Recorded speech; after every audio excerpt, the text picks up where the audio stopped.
আসসালামু আলাইকুম। সম্মানিত দর্শক শ্রোতা ভাই ও বন্ধুগণ, আপনারা কি অতি ঘনত্বে থাই জাতের পাঙ্গাস মাছের পোনা চাষে সফল হতে চান? তাহলে এই ভিডিওটি আপনাদের জন্য।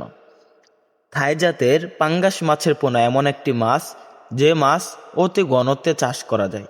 কেননা থাই জাতের যে পাঙ্গাসগুলো রয়েছে এগুলা দলবদ্ধ হয়ে থাকে, একসাথে খাবার খেতে পছন্দ করে।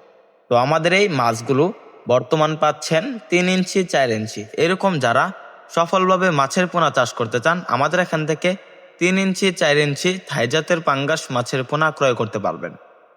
থাই জাতের পাঙ্গাস মাছের পোনা ভাসমান মাছ, এগুলা মাটির নিচের লেয়ারে নয়, মাঝের লেয়ারে নয়, এই মাছগুলা উপরের লেয়ারে থাকে, একদম পানির উপরে থাকে। এই মাছগুলাকে আপনারা খাওয়াতে পারবেন বিভিন্ন খাবার।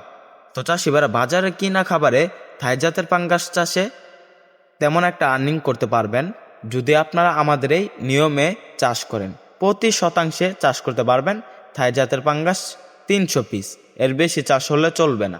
300 পিস বা 250 পিস চাষ করতে পারবেন।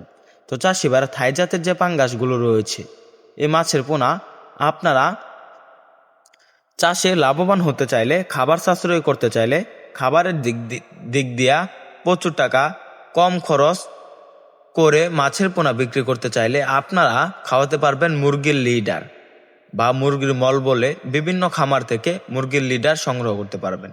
এই লিডারগুলো সংগ্রহ করলে দেখা যাচ্ছে আপনার পুকুরে যত টাকার খাবার খাওয়াবেন তার চাইতে 10 গুণ টাকা বেঁচে যাবে।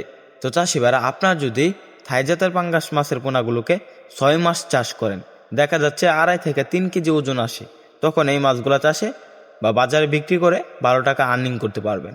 তাই আর দেরি না করে আমাদের স্ক্রিন দেওয়া নাম্বার যোগাযোগ করে থাই জাতের পাঙ্গাস মাছের পোনা ক্রয় করুন।